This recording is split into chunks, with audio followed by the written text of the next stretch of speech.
Ever wonder what happens when a CEO thinks he can erase you by shredding your work? I built their empire, fixed their failures, and wrote the patent that made them millions, until the day they tried to erase my name. But they forgot one thing: I don't lose what's mine. And this time, the court didn't just give me justice, it gave me every damn claim they thought they'd stolen. My name is Samantha Rains, but everyone at Stratagem Dynamics called me Sam.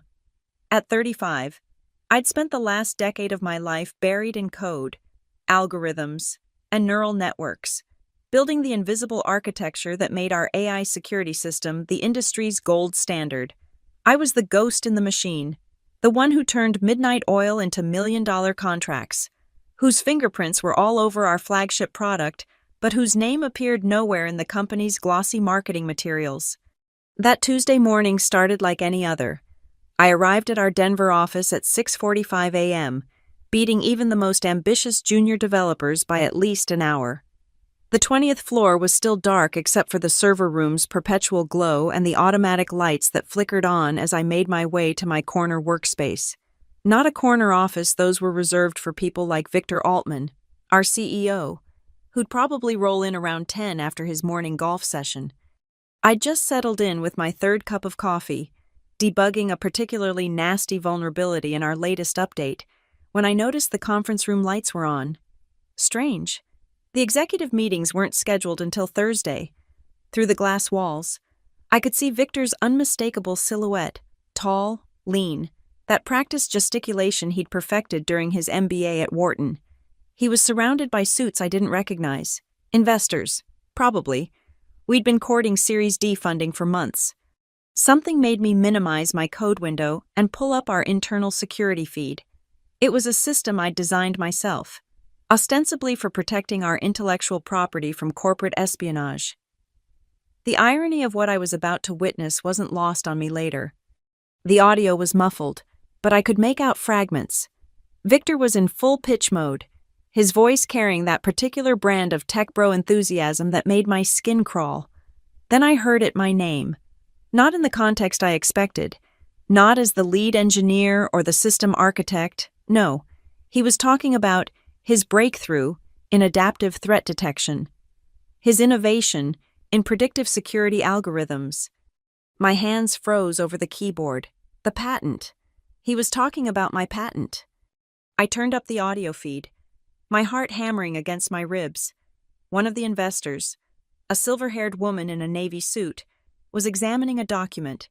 Even through the pixelated security footage, I recognized the diagrams. I'd drawn them myself 18 months ago. During a 72-hour coding marathon fueled by energy drinks and the kind of focused fury that comes from watching your company's existing security get shredded by a 16-year-old hacker from Estonia.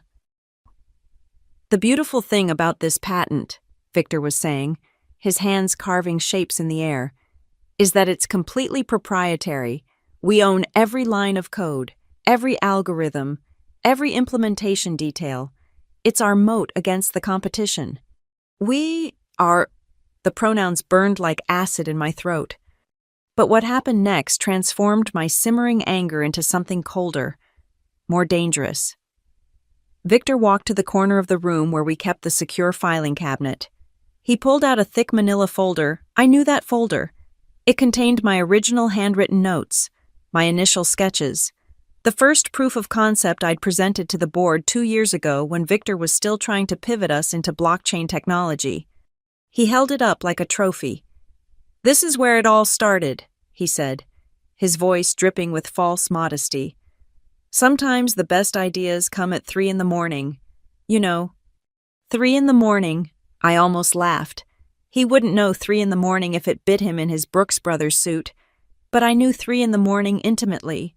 4 in the morning, 5 in the morning.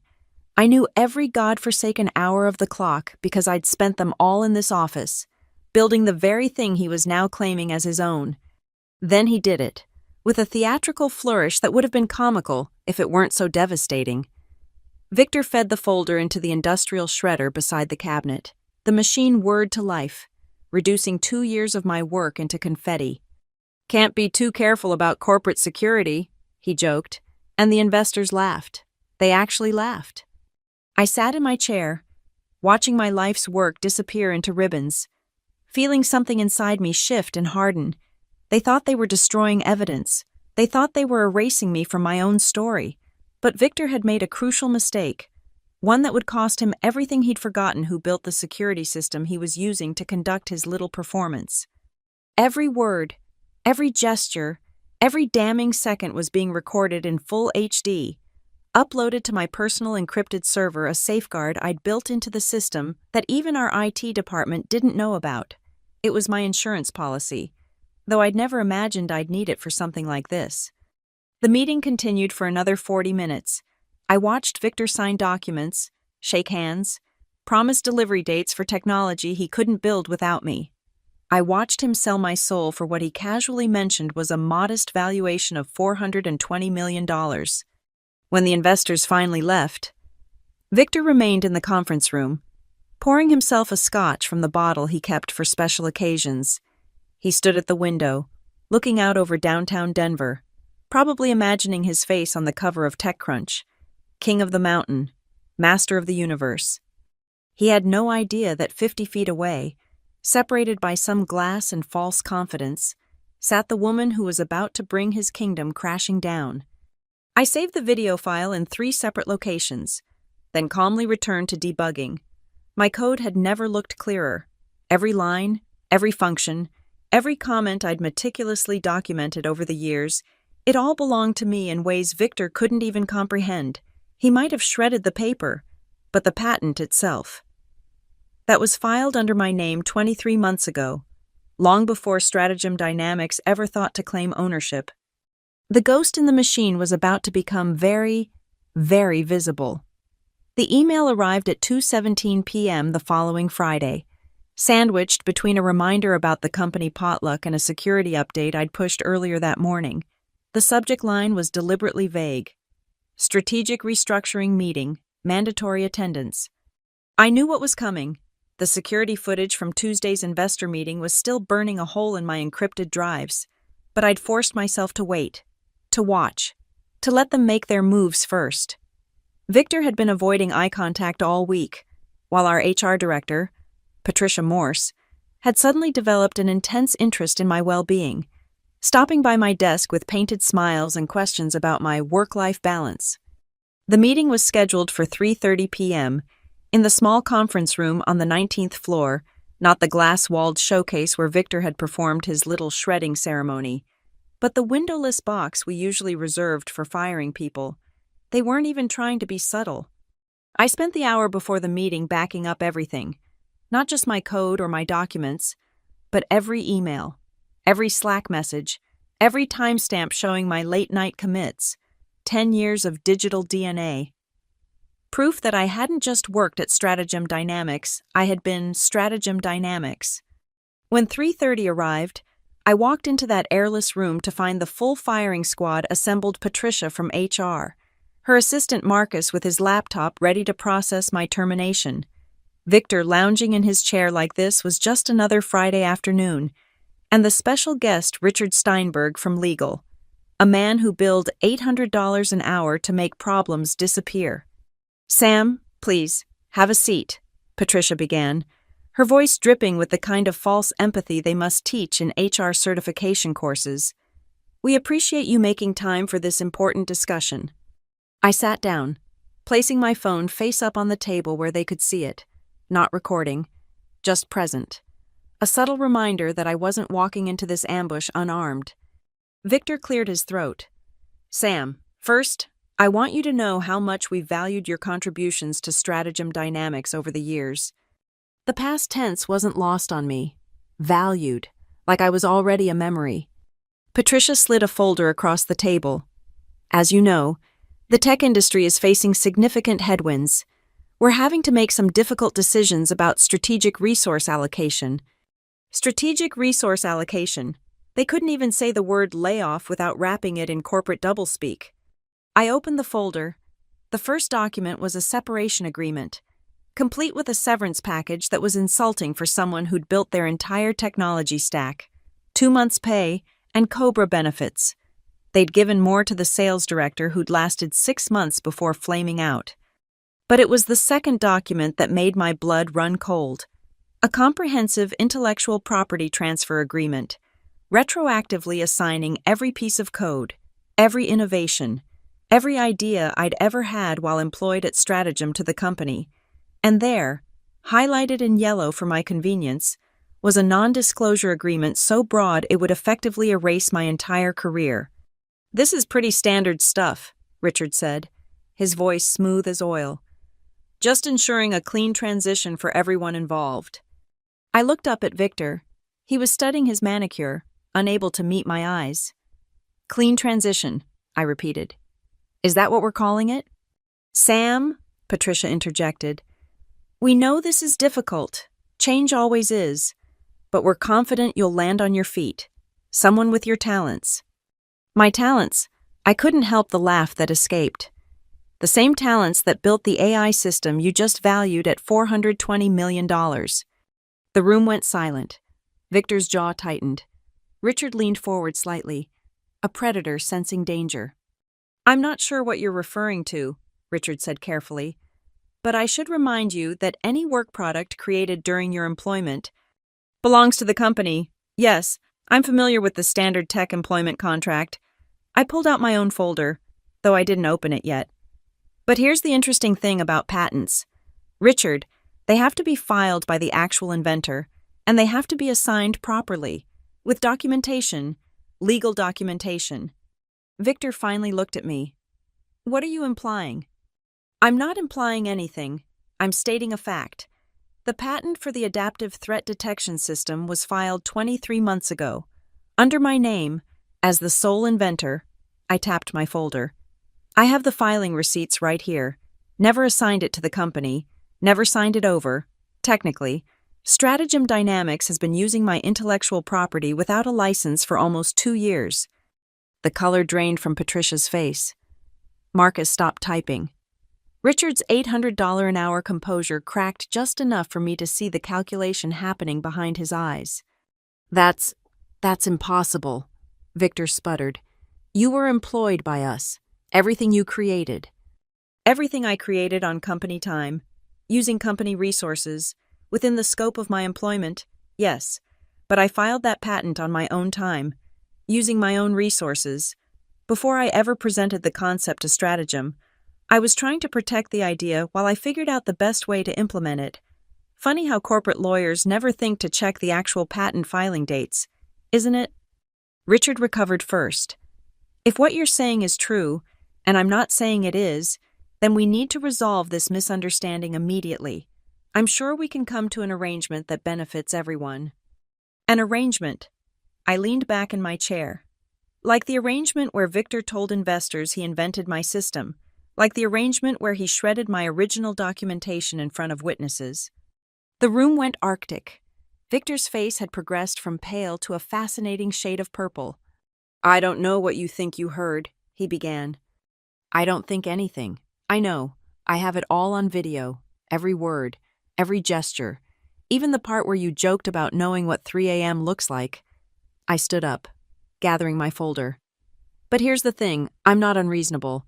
I understand business. I understand negotiations. So I'm going to walk out of here. And you're going to have your lawyers review the actual patent filings.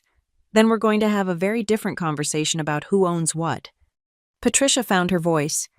"Sam, please, let's not be hasty. Sit down. Let's discuss this like professionals." "Professionals." I paused at the door. Professionals don't steal. Professionals don't lie to investors. And professionals definitely don't try to intimidate inventors into signing away their rights with surprise termination meetings. I looked directly at Victor. "You have 72 hours to come up with a real offer, one that reflects the actual value of what you've been using without permission. After that, I'll be exploring other options for protecting my intellectual property." "You're making a mistake," Richard said quietly. "Stratagem has resources, legal teams. You're one person." "You're right," I said, my hand on the door handle. "I am one person, the one person who understands how your entire security architecture works, the one person who knows every vulnerability, every backdoor, Every single line of code that keeps your $400 million valuation from becoming worthless overnight. I opened the door, then turned back one last time. Oh, and Victor, you might want to check what other patents I've filed over the years. That blockchain pivot you killed, I kept working on it. On my own time, of course. Amazing what you can accomplish at 3 a.m. when you can't sleep. I walked out of that room with my head high and my hands shaking. Behind me, I could hear the explosion beginning Richard's urgent whispers, Patricia's panicked questions, Victor's strangled cursing. They thought they could erase me, reduce me to a signature on a separation agreement and a line item in their restructuring budget. They thought I was just another replaceable engineer, another cog in their machine. They were about to learn exactly how irreplaceable I really was. The drive home from Stratagem's offices felt like swimming through molasses. My hands wouldn't stop trembling on the steering wheel. Adrenaline and fury creating a cocktail that made Denver's rush hour traffic feel even more suffocating than usual. But underneath the chaos of emotions, a cold clarity was crystallizing. I had 72 hours before my ultimatum expired. 72 hours to build an airtight case that would either net me what I deserved or destroy me completely. My apartment in Capitol Hill had always been more of a crash pad than a home, a place to shower and grab a few hours of sleep between coding marathons. But the converted second bedroom that served as my home office was a different story. This was my sanctuary, my real workspace, where the most important work happened, work that Stratagem Dynamics had never known about. I went straight to the safe built into my closet floor. Hidden beneath a false panel I'd installed myself. The combination was my mother's birthday. She died when I was 22, right before I'd graduated from MIT. She never got to see what I'd built, but in a way, she was about to help me protect it. Inside the safe were 3 things that mattered: a fireproof envelope containing original patent documentation, an encrypted hard drive with backups of everything, and a bottle of 20-year-old scotch I'd been saving for either a celebration or an emergency. This qualified as both. I pulled out the envelope first, spreading the documents across my desk. USPTO filing receipts, dated 23 months ago, patent number 11-234887, adaptive threat detection system using predictive neural networks, inventor Samantha Raines, no assignment documents, no transfer agreements, just my name, my work, my legal property. But that wasn't all. Beneath the main patent were 4 others, filed over the past 3 years. The blockchain integration Victor had killed, I'd refined it, patented it, a revolutionary approach to distributed security that could make current systems obsolete. 2 more related to AI optimization that Stratagem had unknowingly built into their infrastructure.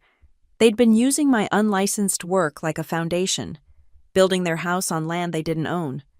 I poured myself 2 fingers of scotch and opened my laptop. First order of business, finding the right lawyer, not just any intellectual property attorney, but someone who'd made their bones taking down tech giants, someone who wouldn't blink at going up against Stratagem's legal army. 3 hours of research led me to Evelyn Drake, former engineer turned lawyer. She'd won a $200 million judgment against Oracle for a small startup whose database innovations had been accidentally absorbed into Oracle's product line. She'd taken down Microsoft in a patent dispute that had every tech CEO in the Valley reviewing their employment agreements. And according to my research, she had a particular distaste for companies that tried to intimidate inventors. Her website was austere, professional, no flashy animations or stock photos of scales of justice, just results. Case after case of David beating Goliath, of inventors and engineers getting what they deserved. At the bottom, a simple contact form with a note, consultations available for urgent matters. I typed carefully, aware that this message could determine everything. Ms. Drake, my name is Samantha Raines. For the past decade, I've been the lead engineer at Stratagem Dynamics, where I developed and patented an AI security system currently valued at $420 million. Today, they attempted to terminate me and force me to sign over patents I filed independently. I have documentation, evidence of fraudulent claims to investors, and 72 hours before my ultimatum expires, I need someone who isn't afraid to burn bridges. Based on your record, I believe you're that person. I attached a scan of my primary patent filing and hit send. Then I turned to the encrypted drive. This was where 10 years of paranoia was about to pay off. Every engineer I knew had a CYA folder. Cover your ass documentation for when things went south. But mine was different. Mine was comprehensive. Every email discussing the AI system, every design document showing my authorship, every version control commit showing that I'd built 93% of the codebase personally. But the crown jewel was the security footage from Tuesday's investor meeting. I pulled it up, watching again as Victor claimed my work, shredded my documents, signed deals based on technology he couldn't even explain beyond the marketing bullet points. The video was crisp, the audio clear, every lie captured in full HD. My phone buzzed. Evelyn Drake had responded already. Ms. Rains, I'm intrigued. Can you meet tonight, my office? 8 p.m. Bring everything. If what you're saying is true, 72 hours is 71 too many. They're already moving against you. I checked the time. 6:45 p.m. Just enough time to gather everything and make it to her office in the tech center. I started pulling files, organizing evidence, building the story that would either save my career or end it entirely. As I worked, my laptop dinged with an email notification from Stratagem's HR department. Timestamp 7:02 p.m. They were working late. The subject line, clarification on separation terms. I almost laughed. Clarification. They'd had their lawyers review the patents. They'd realized the hole they were in. The email was professionally panicked, offering to revisit the separation package, suggesting a mutual discussion about intellectual property alignment. I forwarded it to Evelyn's email with a single comment, "They know." The drive to Evelyn's office was different from the earlier commute home. The shaking had stopped. The fear had crystallized into purpose. I walked into her building carrying 2 briefcases full of evidence and a decade of suppressed rage. Evelyn Drake was nothing like I'd expected. Early 50s, wearing jeans and an MIT sweatshirt, she looked more like the engineer she'd been than the legal shark she'd become. Her office was filled with technical manuals alongside law books, whiteboards covered in both code and case citations. "Samantha," she said, gesturing to a chair, "show me everything." For the next 2 hours, I laid out my case, the patents, the documentation, the video evidence. She asked pointed questions, technical questions that proved she understood not just the legal implications, but the technology itself. When I showed her the security footage, she watched it twice, her expression never changing. "They're fucked," she said finally, leaning back in her chair. "Pardon my language, but there's no other way to put it. This isn't just patent infringement. This is fraud. Securities fraud. If they've made false claims to investors, destruction of evidence, potential criminal conspiracy. So you'll take the case." She smiled for the first time. "Oh, I'll take it. But we're not waiting 72 hours. We're filing for an emergency injunction first thing Monday morning. By the time your ultimatum expires, they'll be enjoined from using your technology. Their investor deals will be on hold, and the SEC will be asking some very uncomfortable questions. What about their resources? Their legal team?" Ms. Rains. "Sam, let me tell you something about corporate legal teams. They're very good at bullying individuals, at making problems go away quietly, but when faced with clear documentation, video evidence, and potential criminal liability, they fold. They calculate the cost of fighting versus settling, and they make the smart business decision." She pulled out a retainer agreement. "I work on contingency for cases like this. 30% of whatever we recover, whether through settlement or judgment, based on what you've shown me, I'd estimate we're looking at minimum $50 million, potentially much more if we include ongoing licensing fees." I signed without hesitation. "One more thing," Evelyn said as I prepared to leave. "They're going to come at you hard this weekend. Expect calls, visits, maybe even surveillance. They'll try to intimidate you, buy you off, anything to make this go away before Monday. Don't engage. Don't answer. Let them sweat." I drove home feeling something I hadn't experienced in years, hope mixed with the intoxicating possibility of justice. In my apartment, I poured another scotch and stared at the patent documents spread across my desk. The ghost in the machine was about to demand her due, and Evelyn Drake was going to help me collect every penny. Saturday morning arrived with 17 missed calls and 33 unread emails. Victor had tried 3 times after midnight. Patricia from HR had sent increasingly frantic messages with subject lines evolving from urgent clarification needed to please respond, time-sensitive matter. Richard Steinberg had maintained his professional composure, but even his legalese couldn't hide the panic underneath. I ignored them all and got to work. The thing about building a security system from scratch is that you know every door, every window, every secret passage, and while I'd always been ethical, I'd also been thorough. The encrypted backup system I'd implemented had been sold to the board as disaster recovery. What I hadn't mentioned was that it created perfect snapshots of the entire system every 6 hours, stored on distributed servers that only I had access to. I wasn't planning to sabotage anything. That would be illegal, unethical, and frankly beneath me. But downloading my own work, documenting what I'd built, that was just prudent archiving. I set up a secure VPN, routing through 3 different countries, and logged into the backup servers. My credentials still worked, apparently. Their IT department hadn't thought to revoke access for the person who'd designed their security protocols. Amateurs.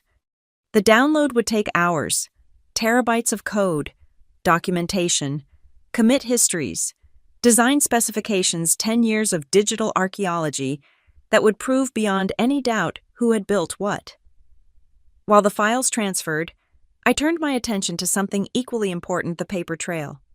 My personal email contained 8 years of correspondence.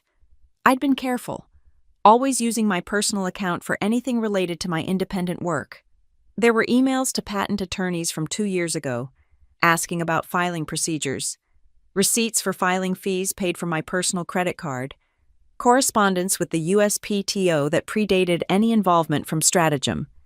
But the real gold was in the email chains with Victor from the early days, back when he was still pretending to be a visionary instead of a thief. Messages where he acknowledged my innovations, praised my initiative, even suggested I should definitely pursue patents for my ideas. He'd probably forgotten those emails existed. I hadn't. At 11:23 a.m., my doorbell rang. Through the security camera, a system I'd installed myself. Naturally, I could see Patricia from HR flanked by 2 men I didn't recognize. Security? Probably. Or lawyers. Maybe both. I texted Evelyn, "They're at my door." Her response was immediate: "Don't answer. Document everything." They rang again. Patricia called my phone simultaneously, leaving a voicemail that I played on speaker while recording. "Sam, we know you're home. Please, we just want to talk.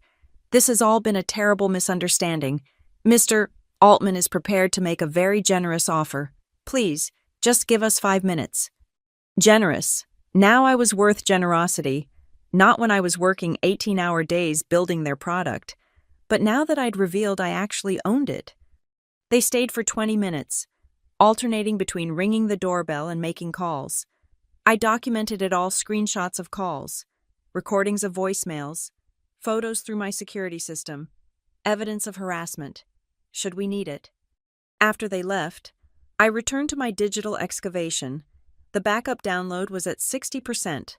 I started organizing what I already had, building a timeline that would make our case undeniable.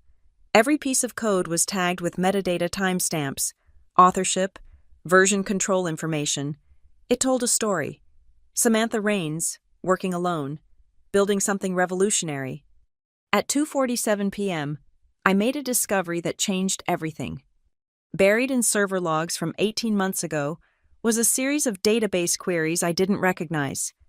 Someone had been systematically accessing the patent documentation I'd stored on Stratagem's servers. The queries traced back to Richard Steinberg's login. Our $800 an hour legal counsel had been snooping through my personal folders. But he'd made a mistake. In trying to cover his tracks, he'd actually created more evidence. There were attempted deletions, file modifications, Even what looked like efforts to change authorship attributes. All of it logged, time-stamped, backed up in my system. They hadn't just stolen from me in that conference room on Tuesday. They'd been planning this for over a year. I called Evelyn immediately. I found something. They'd been preparing to steal the patents for months. Send me everything. This just went from civil to criminal. By 6 p.m., the downloads were complete. 47 gigabytes of evidence, compressed and encrypted, uploaded to 3 different secure cloud services, and copied onto physical drives. One for me, one for Evelyn, one for a safety deposit box I'd be visiting Monday morning. My phone buzzed with a text from an unknown number. I almost deleted it, then noticed it contained a single image, a screenshot of my LinkedIn profile with a red X drawn across my face. Charming. They'd moved from negotiation to intimidation in less than 12 hours. Another text, same number. You have no idea who you're messing with. I screenshotted both messages, forwarded them to Evelyn, then blocked the number. If they wanted to play intimidation games, they'd picked the wrong target. I'd survived 10 years in a boys' club tech company, building world-class systems while being systematically overlooked and undervalued. A few threatening texts weren't going to break me now. As evening fell, I made one last discovery that would prove crucial. In my personal project folder on Strategem servers, a folder they'd apparently been too arrogant to delete, was the original pitch deck I'd created for the AI security system, dated 2 months before I'd filed the patent, 3 months before I'd ever shown it to Victor or the board. But here was the kicker: I'd been smart enough to register the presentation with the Copyright Office. Just a simple online registration, $15, creating an indisputable timestamp of my authorship. The certificate was in my files, another piece of paper they'd overlooked in their confidence that code was all that mattered. I pulled up the investor presentation Victor had used on Tuesday, the one I'd captured on security footage. Side by side with my original, the plagiarism was laughable. He'd changed the fonts, rearranged some slides, but entire paragraphs were lifted verbatim, my words in his mouth, my ideas in his deck, my work making him rich. At 8:15 p.m., Evelyn called. I've reviewed everything you sent. Sam, this is remarkable. They didn't just infringe on your patent. They built an entire conspiracy to steal your work. The evidence is overwhelming. So what's our next move? Monday morning, we file for an emergency injunction, but that's just the start. We're also going to file a criminal complaint for corporate espionage and fraud. The FBI has a whole division for this kind of intellectual property theft. With the evidence you've collected, they'll be very interested. The FBI. I hadn't expected that escalation. Sam, they defrauded investors based on stolen technology. That's wire fraud, securities fraud, potentially RICO if we can prove ongoing conspiracy. You've handed me a roadmap to not just a civil victory but criminal prosecution. After we hung up, I sat in my dark apartment, surrounded by the evidence of my stolen life's work. In 48 hours, I'd gone from valued employee to terminated problem to existential threat. By Monday, I'd be something else entirely: the woman who brought down Strategem Dynamics. My laptop dinged with one final email of the night. Victor himself. Subject line, last chance. Sam, let's be reasonable. I'm prepared to offer you $5 million to resolve this quietly. Full NDA, clean break, everyone wins. This offer expires at midnight Sunday. After that, things will get unpleasant for everyone. VA. $5 million. He'd valued my work at $420 million to investors, and he was offering me $5 million. I didn't respond. I had 34 hours until his deadline, and I planned to spend them building a case that would make his unpleasant look like a picnic. The ghost in the machine was done being invisible. Come Monday, everyone would see exactly what I'd built, what they'd stolen, and what it was going to cost them. Sunday passed in a blur of final preparations and ignored communications. Victor's midnight deadline came and went without a response from me. At 12:01 a.m. Monday, his last email arrived. You've made your choice. Don't say you weren't warned. By 7 a.m. Monday morning, I was in Evelyn's office, watching her team prepare the filing that would detonate like a bomb in Strategum's boardroom. 3 junior associates had worked through the weekend, transforming my evidence into a surgical legal strike. "We're filing in federal court at 9 a.m. sharp," Evelyn explained, her eyes gleaming with the kind of anticipation I recognized from my own pre-launch moments. "Emergency injunction to halt all use of your technology, complaint for patent infringement, fraud, conversion, and unjust enrichment. But here's the beautiful part, we're also sending a notice to their investors." Can we do that? Not only can we have an obligation to, they've been defrauded too. Once we file, this becomes public record. Any investor who doesn't do due diligence after being notified could face liability themselves. At 8:45 a.m., Evelyn's assistant handed me a package. "Special delivery for Strategum's legal department. Want to watch?" On her laptop, she pulled up a live stream from a process server's body cam.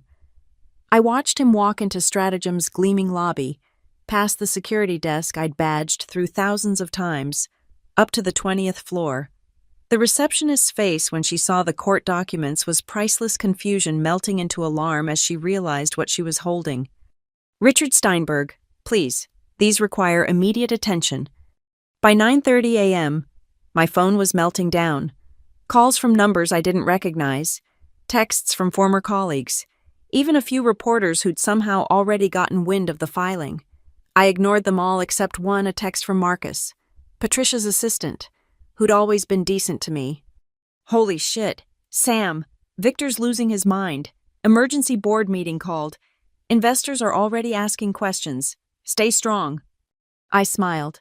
The empire was starting to crack. At 10:15 a.m., Evelyn's phone rang. She put it on speaker. "Ms. Drake Richard Steinberg, I think we should discuss the filing." "I'm listening, Mr. Steinberg." "This is all a misunderstanding. Ms. Rains was a valued employee, and we're prepared to recognize her contributions appropriately." By appropriately, do you mean the $420 million valuation your client claimed for technology he didn't create? Silence. Then, that's a mischaracterization. I have video. Richard, your client, on camera, claiming to have invented technology covered by patents filed in my client's name before she even presented the concept to Strategum. Would you like me to send you a copy? I'm sure the investors who were in that room would find it fascinating. More silence. I could practically hear him calculating billable hours versus probable outcomes. "What does your client want?" Evelyn looked at me. I shook my head. Too early. "We want justice, Mr. Steinberg, and we're prepared to get it in court. However, I've advised my client to listen to any serious offers that reflect the true value of what Strategum has stolen. I'll need to consult with my client." "You do that. Oh, and Richard, tell Victor that the FBI's intellectual property theft unit will be contacting him soon. My client has filed a criminal complaint. Have a pleasant day." She hung up with a satisfied smile. Now we wait. We didn't wait long. By noon, the tech press had picked up the story. The headline on TechCrunch was brutal. "Strategum Dynamics accused of patent theft by former lead engineer." The article included excerpts from our filing, painting a damning picture of corporate theft and fraud. At 12:43 p.m., Evelyn received an email that made her whistle. "The investors are already lawyering up. 3 different firms requesting information about our evidence. They're smelling blood in the water." My phone buzzed with a text from an unknown number. This time, it wasn't a threat. It was a screenshot from someone inside Strategum showing their internal Slack channel. Panic, anger, and finger-pointing in real time. One message stood out. "Legal says stop all development on the AI system immediately. Do not touch any code until further notice." They'd frozen the product. Without me, without the ability to use my technology. They were paralyzed. At 2 p.m., we received our first real response. Not from Richard Steinberg, but from Catherine Walsh, managing partner at Walsh, Brighton & Associates Strategum's big guns, the firm they used for major litigation. "Ms. Drake, I've been retained to handle this matter. My client is interested in exploring resolution options. Can we arrange a meeting?" "Tomorrow morning, my office." Evelyn responded. And Catherine, make sure Victor Altman is there. My client has some things she'd like to say to him directly. That evening, I sat in my apartment watching the damage spread. Stratagem's stock price had dropped 12% in after-hours trading. The tech blogs were dissecting the filing, pulling out the most damaging allegations. One blogger had even found my original patent filings and posted a timeline showing how Stratagem's revolutionary product had mysteriously appeared just months after my patents were filed. But the real victory came at 9:27 p.m. in an email from someone I'd never expected to hear from, Judith Kane, the silver-haired investor who'd been in that conference room when Victor shredded my documents. Ms. Rains, I was one of the investors present during the meeting referenced in your filing. I'm deeply disturbed by the allegations and have insisted on a full investigation. Would you be willing to discuss what you witnessed? I believe your story needs to be heard. Judith Kane, Kane Capital Partners. I forwarded it to Evelyn with a single word, leverage. Her response was immediate. Oh, this is beautiful. A major investor wanting to hear your side. Victor must be having an aneurysm.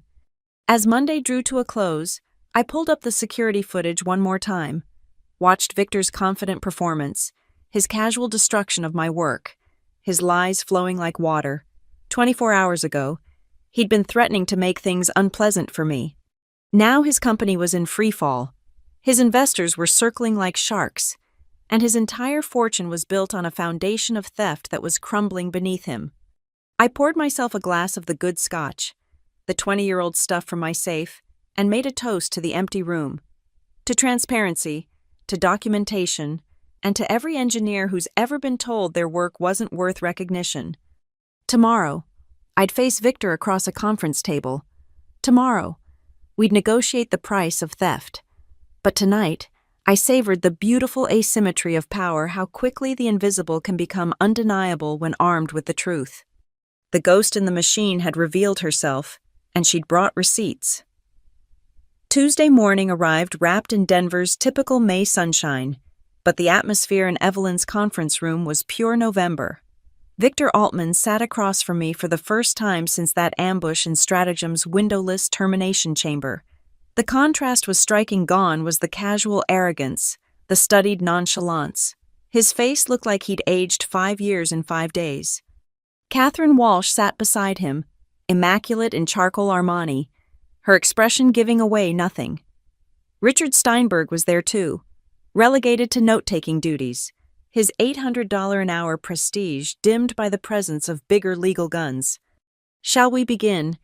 Evelyn opened a leather portfolio that contained enough explosive documents to crater what remained of Victor's career.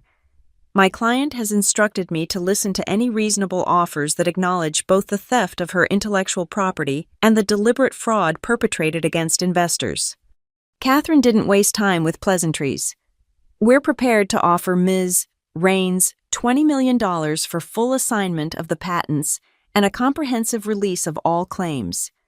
The number hung in the air like a bad smell. I almost laughed. $20 million for technology they'd valued at 20 times that amount. No, I said, my first word in the meeting. Victor's jaw clenched. That's a very generous... Stop, I leaned forward, meeting his eyes for the first time. Let me explain something about generosity.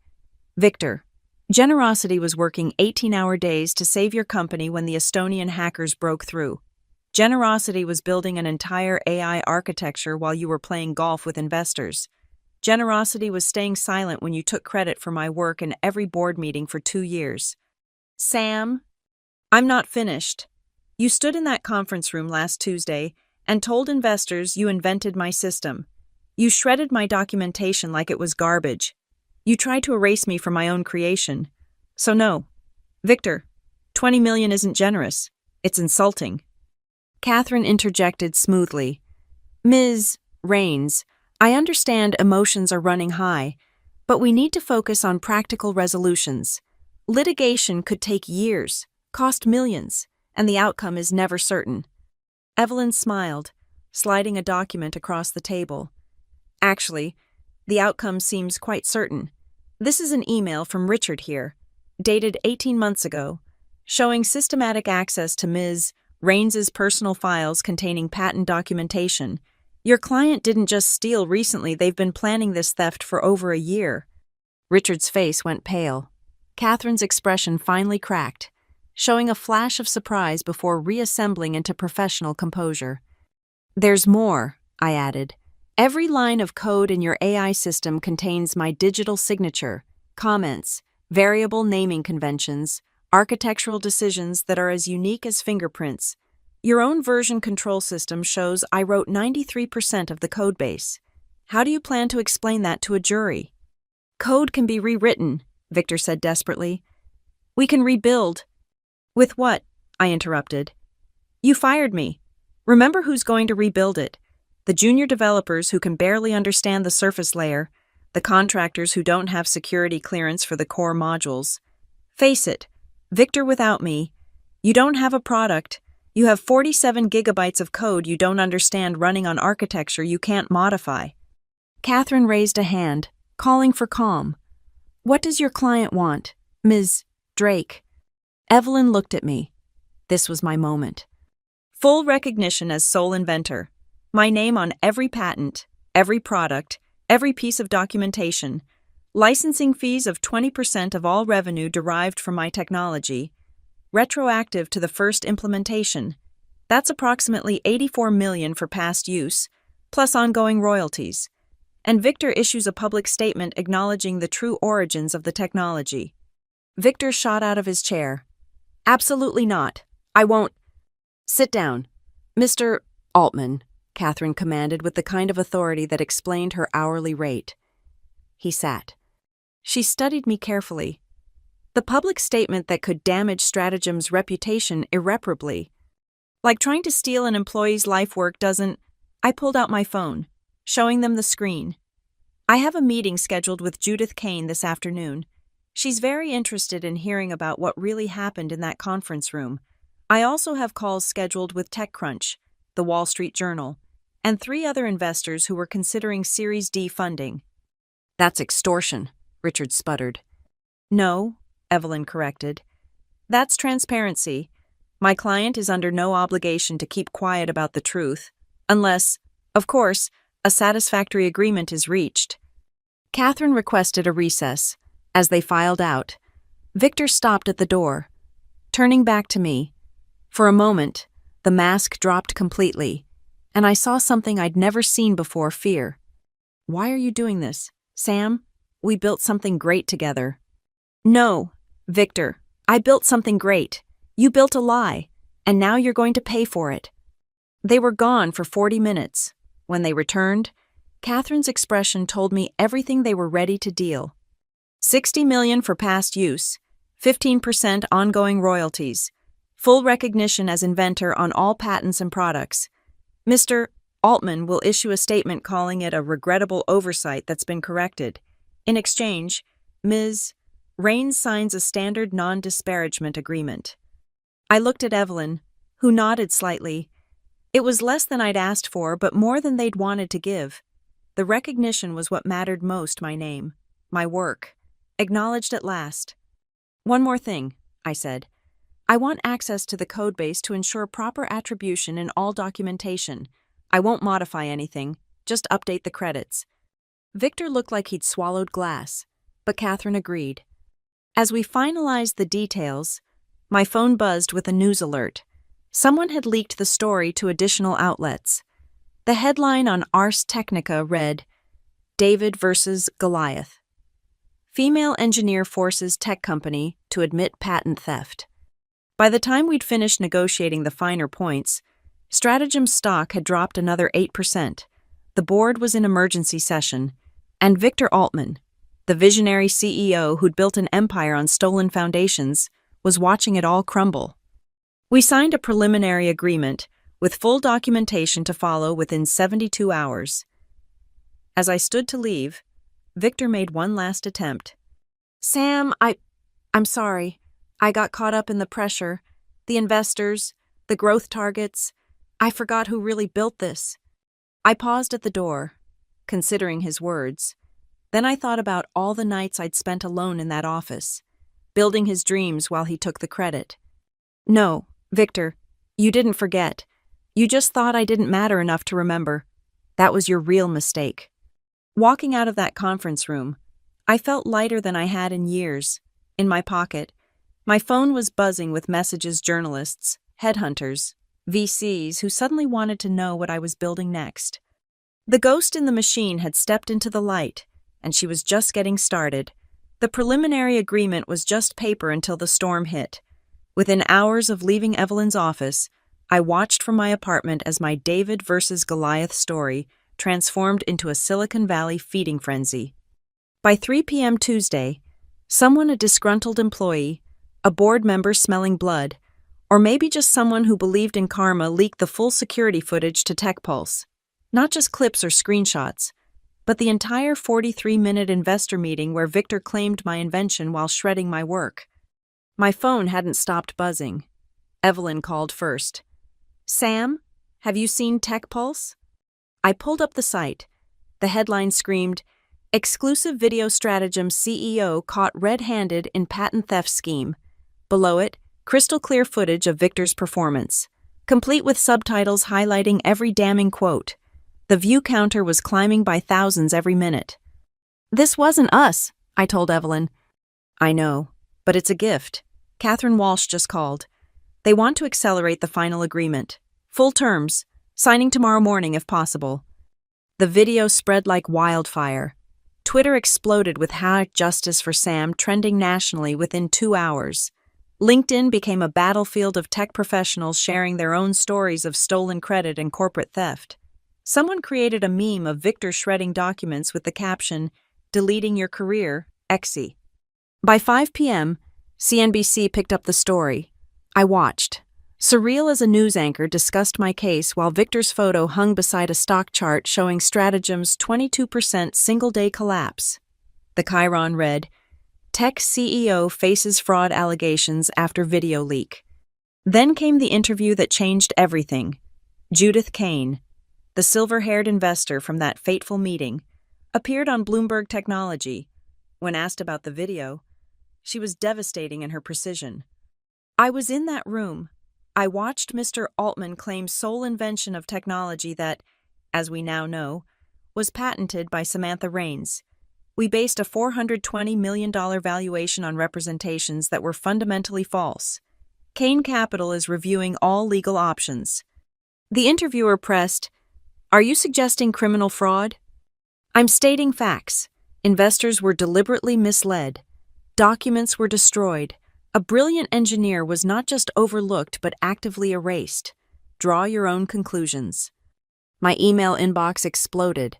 Journalists from every major outlet, tech recruiters offering positions at FAANG companies, venture capitalists wanting to fund whatever I built next. But one message stood out from Diana Rodriguez, Stratagem's lead back-end engineer and one of the few people who'd truly understood my work. "Sam, we're all watching in shock. Half the engineering team is ready to walk out. Victor called an all-hands meeting for tomorrow at 9 a.m., but nobody wants to hear his excuses. You gave us all courage to stand up for our work. Thank you." At 7:45 p.m., Evelyn forwarded me an email that made everything worthwhile. The FBI's Intellectual Property Theft Unit had opened a formal investigation. The subject line was clinical. Case No. 2025 IPT 4847, Stratagem Dynamics, Inc. But the media circus was just warming up. At 8 p.m., someone leaked internal Stratagem emails showing the board's panicked discussions. One member had written, "This is a catastrophic failure of leadership. Victor must go, immediately." Another had been even blunter. "He destroyed evidence on camera. We're looking at criminal liability. Every investor will sue. We need to cut him loose now." By 9 p.m., Reddit had created r/Stratagem Scandal, collecting every piece of information, every employee testimonial, every technical analysis proving I'd built the system. Anonymous employees shared stories of other innovations Victor had claimed, other engineers he'd sidelined. The pattern was clear. I was just the one who'd fought back. Wednesday morning arrived with seismic news. At 6 a.m., Stratagem's board issued a statement. Effective immediately, Victor Altman has resigned as CEO to pursue other opportunities. The board takes all allegations seriously and is committed to resolving this matter fairly. Resigned to pursue other opportunities. Corporate speak for fired in disgrace. At 8 a.m., I met Evelyn at her office to review the final settlement. Catherine Walsh was already there, looking like she hadn't slept. The terms were everything we'd asked for and more. $72 million for past infringement. 20% of all future revenue from my technology. Full restoration of inventor credits on all patents and products. A public statement acknowledging my role as sole inventor. Additional $5 million in damages for defamation and emotional distress. My clients want this resolved today, Catherine said. The board has authorized me to agree to all terms. But the real victory came in the final clause. Stratagem would establish the Samantha Raines Innovation Fund, dedicating $2 million annually to support female engineers and inventors. My name wouldn't just be restored, it would stand for something bigger. As I signed the settlement, my phone buzzed with a notification. The Wall Street Journal had published an op-ed by 3 prominent female tech leaders. The Samantha Raines case, Why We Must Protect Inventor Rights. They called my case a watershed moment for IP rights and gender equity in tech. By noon, #JusticeFight. For Sam had evolved into #Protect Inventors, with engineers worldwide sharing resources about patent protection and documentation. Law firms specializing in IP theft reported a 300% increase in consultations. Universities announced new courses on protecting intellectual property. The strangest moment came that afternoon. Patricia from HR, the woman who tried to make me disappear with corporate doublespeak, sent a personal email. Sam, I'm resigning from Stratagem. Watching what they did to you, being part of it, made me realize I've lost my way. You stood up when I stayed silent. I'm sorry, and I hope someday you can forgive me. But the media peak came Wednesday evening. 60 Minutes announced a segment on the case for the following Sunday. Netflix reportedly fast-tracked a documentary. 3 publishers reached out about book deals. Hollywood agents called about film rights. I turned them all down. I had something more important in mind. That night, I posted my first public statement on LinkedIn. For 10 years, I was invisible by design content to build in shadows while others stood in spotlights. This week, that changed. But this isn't about one person or one company. It's about every engineer whose code runs the world, but whose name is forgotten. Every inventor whose ideas are stolen by those with louder voices. Every person who's been told their contribution doesn't matter enough to acknowledge. Document everything, file your patents, know your worth, and never, ever let them erase you. The ghost in the machine has a name. Make sure yours is remembered too. Samantha Raines, inventor. Within an hour, it had 50,000 reactions and 10,000 shares. Engineers from Tokyo to Stockholm shared their stories. The movement had begun. As Wednesday ended, I sat in my home office, looking at the patent certificates now prominently displayed on my wall. Tomorrow, Stratagem would issue their public statement. Tomorrow, my name would be restored to my work. Tomorrow, the checks would clear and justice would be served. But tonight, I savored something better than money or recognition, the knowledge that I'd stood up, fought back, and won. Not just for me, but for every ghost in every machine who'd been told they didn't matter enough to remember. The revolution had been televised, and it was just beginning. The federal courthouse in downtown Denver stood like a fortress of justice against Thursday morning's crystalline sky. The preliminary injunction hearing had been fast-tracked due to exceptional circumstances legal speak for, "This case is a media circus and everyone's watching." I arrived at 8:30 a.m. with Evelyn, pushing through a gauntlet of reporters and cameras. The questions flew like bullets. Sam, how does it feel to take down a tech giant? Will you testify against Victor Altman? What's next for you? I kept walking, focused on the massive doors ahead. Inside, the courtroom was already packed. Tech journalists occupied the media section, their laptops ready. In the gallery, I spotted Diana Rodriguez and at least a dozen other Stratagem engineers who'd come to support me, but it was the plaintiff's table that drew my attention. Catherine Walsh sat rigid beside Stratagem's interim CEO, looking like she'd rather be anywhere else. Judge Margaret Harrison presided, a former patent attorney with a reputation for suffering no fools. As we took our seats, she addressed the courtroom with crisp authority. We're here for a preliminary injunction hearing in the matter of Raines versus Stratagem Dynamics. Given the extensive media coverage, I'll remind everyone that this is a court of law, not a theater. Any disruptions will result in removal. Evelyn rose first, her opening statement a masterclass in controlled devastation. She walked the judge through the evidence: my patents, the security footage, the systematic theft, the investor fraud. On the courtroom's display screens, she showed Victor's performance frame by frame, his lies documented in high definition. Your Honor, this isn't merely patent infringement. This is corporate theft at the highest level, combined with deliberate fraud against investors. Ms. Raines seeks immediate injunctive relief to prevent further unauthorized use of her technology. Catherine's response was professionally desperate. She argued about employment agreements, work-for-hire doctrines, the complexity of collaborative innovation, but every technical argument crashed against the simple truth I'd filed the patents independently, before showing the work to Stratagem. Then came the moment that shifted everything. Judge Harrison asked to review the original patent documentation. As the court clerk displayed them on screen, something unexpected appeared: margin notes I'd forgotten about, handwritten on the provisional patent application. For Mom, who always believed I'd build something that mattered, I hope this makes you proud. The courtroom went silent. Even Catherine paused mid-objection. Judge Harrison studied the documents carefully.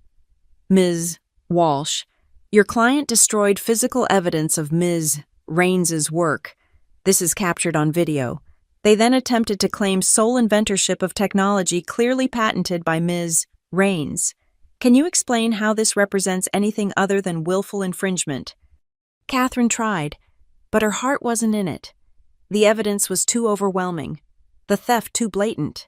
As she spoke, I noticed the interim CEO typing furiously on his phone, probably updating the board on their impending doom. During a recess, an unexpected visitor approached. Marcus, Patricia's former assistant, looked nervous but determined. Sam, I need to tell you something.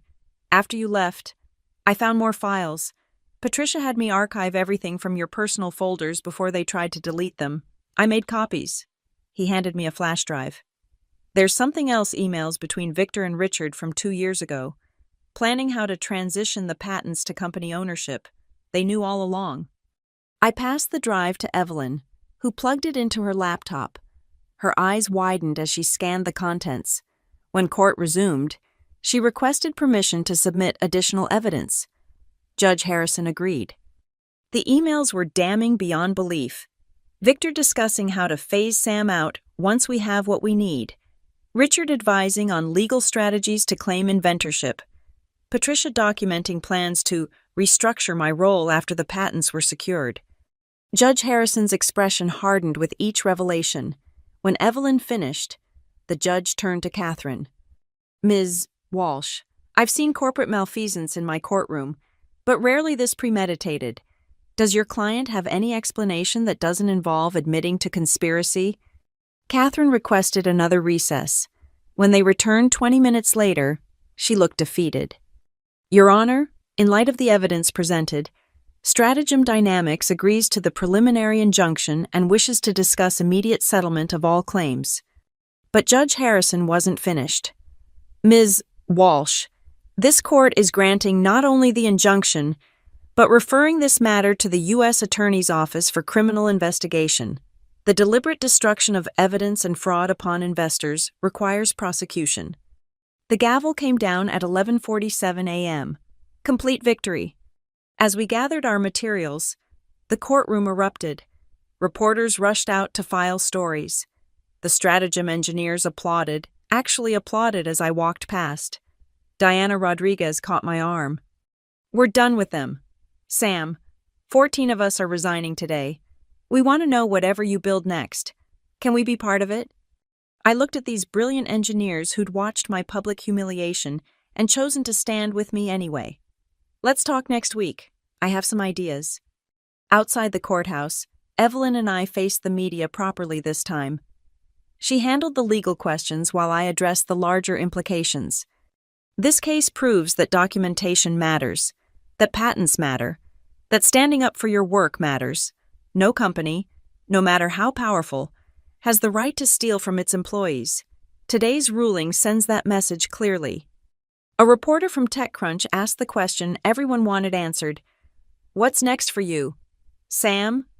First, ensuring my technology is properly attributed, then building something new, something where every contributor is recognized, where innovation is rewarded, not stolen. As we walked away from the courthouse, my phone showed hundreds of messages, but one stood out from Judith Kane. Ms. Rains, congratulations on your victory. Kane Capital is launching a new fund focused on ethical technology companies. We'd very much like to discuss your next venture. Also, I've convinced 6 other major investors to pull funding from any company that doesn't have clear IP attribution policies. Your case has changed how we evaluate investments. J. That afternoon, Strategym's stock hit its lowest point, down 41% from the week's open. The interim CEO announced they were reviewing all patent attributions and committed to recognizing innovators. Too little, too late. By evening, the story had gone international. The BBC called it a watershed moment for inventor rights. Der Spiegel ran a feature on protecting engineering IP. In Japan, engineers started using Rains rule for documenting their work. But the most satisfying moment came at 8:15 p.m. when the settlement was finalized. The wire transfer confirmation showed $72 million hitting my account. The licensing agreement guaranteed 20% of all revenue in perpetuity. The public statement acknowledging my inventorship would run in every major publication. I'd won, not just the money or recognition, but something more important, the right to own my own work, to claim my own brilliance, to never again be invisible in my own story. That night, I stood on my apartment balcony, looking out over Denver's glittering lights. Somewhere out there, Victor Altman was facing FBI interviews. Somewhere, Strategym's board was in crisis management. Somewhere, engineers were filing patents and documenting their work because of what we'd accomplished. The ghost in the machine had won her first battle, but the war for recognition, for attribution, for respect that was just beginning. And now I had the resources, the platform, and the army to fight it. Tomorrow, I'd start building again, but this time, every name would be remembered, every contribution would be recognized, every ghost would step into the light. Justice had been served. Now it was time to create something better. The final judgment day arrived 3 weeks later on a crisp Friday morning in June. The federal courthouse had become familiar territory, but this time felt different. This wasn't about preliminary injunctions or settlements. This was the formal judgment that would echo through Silicon Valley for years. The media presence had tripled. CNN had a live truck outside. The Wall Street Journal's senior tech correspondent sat in the front row. Even international outlets had sent reporters. The case had transcended a simple IP dispute to become a symbol of everything wrong with tech's attribution culture. At 9 a.m. sharp, Judge Harrison took her seat. The courtroom fell silent as she began reading from a document that would redefine corporate accountability. In the matter of Samantha Rains versus Stratagem Dynamics, Incorporated, this court has reviewed extensive evidence of willful patent infringement, fraud, conspiracy, and destruction of evidence. She paused, her gaze sweeping the packed courtroom before continuing. Rarely has this court witnessed such blatant disregard for intellectual property rights. The defendant's actions represent not mere infringement, but a calculated scheme to steal innovation while erasing its true creator from history. Catherine Walsh sat at the defendant's table, now accompanied by 2 additional senior partners. Stratagem's new CEO, brought in to salvage what remained of the company, looked like he'd aged a decade in 3 weeks. But it was the empty chair beside them that spoke loudest, Victor Altman was notably absent, his legal troubles having multiplied beyond this civil case. This court finds in favor of the plaintiff on all 19 counts, Judge Harrison continued. Each count landed like a hammer blow. Patent infringement, willful and deliberate, fraud against investors proven by defendants' own recordings, destruction of evidence captured on security footage, breach of fiduciary duty established through email documentation, conspiracy to commit intellectual property theft demonstrated over 18 months. The list went on, each finding building the foundation for what came next. Regarding damages, Judge Harrison's voice carried the weight of precedent being set. This court awards the plaintiff compensatory damages of $72 million, as agreed in preliminary settlement. However, given the egregious nature of the defendant's conduct, punitive damages are warranted. The courtroom held its breath. This court awards additional punitive damages of $148 million, bringing total damages to $220 million. Gasps rippled through the gallery. Reporters typed furiously. Catherine Walsh's poker face finally cracked, showing genuine shock. The punitive damages were double the compensatory, a clear message that corporate IP theft would carry devastating consequences. But Judge Harrison wasn't finished. Furthermore, this court orders the immediate transfer of all patent rights to Ms. Rains, cessation of any use of her technology without proper licensing, and public attribution in all products, documentation, and marketing materials. The defendant must also provide Ms. Rains complete access to audit their compliance quarterly for the next 5 years. Regarding the criminal referrals, this court's findings will be forwarded to the Department of Justice with a strong recommendation for prosecution of all individuals involved in this conspiracy. As Judge Harrison detailed the remaining orders, each one tightening the noose around Stratagem's corporate neck, I found myself thinking about my mother. She died believing her daughter would build something important. She just never knew that the most important thing I'd build would be the precedent protecting every inventor who came after me. Finally, Judge Harrison's tone shifted, becoming somehow both warmer and more forceful. This court wishes to address the broader implications of this case. She looked directly at me, then at the packed gallery of engineers, entrepreneurs, and journalists. Innovation is the lifeblood of our economy.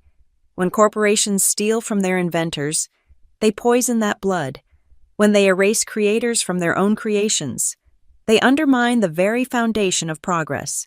This judgment serves notice those days are over. Ms. Rains's courage in documenting, protecting, and fighting for her work should serve as an inspiration and a template. To the inventors watching document everything, to the corporations listening recognize and reward your true innovators, or face the consequences demonstrated here today. The gavel came down with finality at 10:23 a.m. The courtroom erupted. Reporters rushed to call their editors. The Stratagem engineers who'd attended burst into applause. Evelyn grabbed my hand, her professional composure cracking into pure joy. $220 million, she whispered. That's not just a judgment, it's a statement. As we made our way through the media scrum outside, the questions came in waves. Sam, how does it feel to win the largest IP theft judgment in Colorado history? Will you continue pursuing criminal charges? What message does this send to other inventors? I stopped on the courthouse steps, exactly where I'd stood weeks ago when this public phase began. But everything had changed. 3 months ago, I was fired for refusing to sign away my life's work. Today, this court confirmed what every inventor knows in their heart: our ideas matter, our work has value, and our names deserve to be remembered. This judgment isn't just about money, it's about recognition. It's about telling every engineer coding at 3 a.m., every scientist working weekends, every inventor pouring their soul into innovation you matter. Your work is yours, and anyone who tries to steal it will face consequences. A reporter from Bloomberg asked about my next steps. First, ensuring Stratagem complies with every aspect of this judgment. Then, building something new. I've been approached by brilliant engineers who want to create technology the right way, where attribution is sacred, where innovation is rewarded, where no one gets erased. "What about Victor Altman?" someone shouted. "Mr. Altman is facing his own legal challenges," I said carefully. "But his absence today speaks volumes. Leaders who steal from their teams eventually face justice." As we finally escaped the media circus, Evelyn showed me her phone. Strategem stock had dropped another 15% just during the hearing. Market cap evaporated, board members resigning. The company that had tried to erase me was erasing itself. That afternoon, my bank confirmed the wire transfer, $220 million. More money than I'd ever imagined, built on code I'd written in solitude, protected by patents I'd filed in hope, won by standing up when they tried to push me down. But the sweetest moment came at 4:47 p.m. when Strategem's new CEO issued the court-ordered statement. Stratagem Dynamics acknowledges that the core technology of our AI security platform was invented solely by Samantha Raines. We deeply regret the failure to properly attribute her groundbreaking work and commit to ensuring full recognition going forward. Ms. Raines's innovations have been essential to our success, and we apologize for any actions that suggested otherwise. It ran in every major publication. My name, my work, my truth finally in black and white, where no one could ever erase it again. That evening, I met with the 14 engineers from Stratagem who'd resigned in solidarity. We gathered at a brew pub in Rhino, laptops and notebooks scattered across tables, sketching the architecture of something new. Diana Rodriguez raised her beer. To Sam Raines, who showed us that fighting back isn't just possible, it's necessary. We toasted, and I looked around at these brilliant minds who'd chosen integrity over security. Together, we'd build something better, a company where every contribution was tracked, every innovation attributed, every name remembered. As the evening wound down, I stepped outside for air. Denver's skyline glittered with promise. Somewhere in those towers, other inventors were working late, pouring genius into code and circuits and systems. Some of them faced the same theft, the same erasure, the same corporate machinery designed to consume innovation while discarding inventors. But now they had a precedent, a template, a champion. My phone buzzed with a message from a number I didn't recognize. "Ms. Raines, I'm a software engineer in Austin. Your case gave me courage to file patents on my work before showing my company. Thank you for fighting for all of us. Sarah M." Then another. "Watching your victory from Bangalore. Filed 3 patents today. The ghosts are becoming visible. Raj." And another, engineers from Seattle to Seoul, from Tel Aviv to Toronto, all sending the same message: we see you. We're with you. And we're protecting our work because of you. The ghost in the machine hadn't just won a lawsuit, she'd started a revolution. Tomorrow, the real work would begin, building a company that would honor every innovation, recognize every contributor, remember every name. But tonight, I stood under the Colorado stars, holding a judgment that said my work mattered. My name mattered. I mattered. $220 million and 19 legal victories. 1 dead CEO career and 1 company in ruins, thousands of inventors protecting their work, and 1 ghost finally, permanently, beautifully visible. Justice had been served, the future was being built, and every line of code would be signed. The courthouse steps felt different 6 months later. This time, I wasn't fighting for recognition, I was witnessing justice being served to those who'd tried to steal it from me. The criminal trial of United States, VAZ. Victor Altman had captivated the tech world for weeks. Federal prosecutors, armed with the evidence from our civil case, had built an airtight case for wire fraud, securities fraud, and conspiracy. The FBI's investigation had uncovered even more damning evidence, a pattern of IP theft spanning multiple engineers over 5 years. At 9:30 a.m. on that December morning, the jury delivered their verdict, guilty on all counts. I sat in the gallery as Victor was led away in handcuffs, his Armani suit replaced by federal custody attire. He caught my eye once, and I saw something I'd never expected, not anger or defiance, but a hollow recognition of complete defeat. The man who'd built an empire on stolen dreams was heading to federal prison for 7 years. Richard Steinberg had pled guilty to conspiracy charges, receiving 3 years in disbarment. Patricia Morse got 18 months probation and would never work in HR again. The entire leadership structure that had enabled the theft had been dismantled by justice. But I hadn't come just to watch them fall. I'd come to see what we'd built rise. Outside the courthouse, my new company's logo gleamed on the building across the street. Cipher Dynamics, where every innovator is named. In 6 months, we'd gone from 14 engineers in a brew pub to 200 employees and a valuation of $800 million. Not because of hype or stolen ideas, but because we'd built something revolutionary, a company where attribution wasn't an afterthought but the foundation. Every piece of code was signed, every innovation tracked, every contribution recognized in real time through a blockchain-based attribution system that made theft impossible. We'd created the antithesis of Stratagem, a place where ghosts didn't exist because everyone stepped into the light. Diana Rodriguez, now our CTO, met me outside the courthouse. The new attribution system just went live. Microsoft wants to license it. Google's interested. Even Apple called. We'd built something bigger than a company. We'd built a new way of working, where IP theft became technically impossible and morally unthinkable. The ghost in the machine had become the architect of a new machine entirely. That afternoon, I stood before an auditorium at Denver University, speaking to 300 engineering students.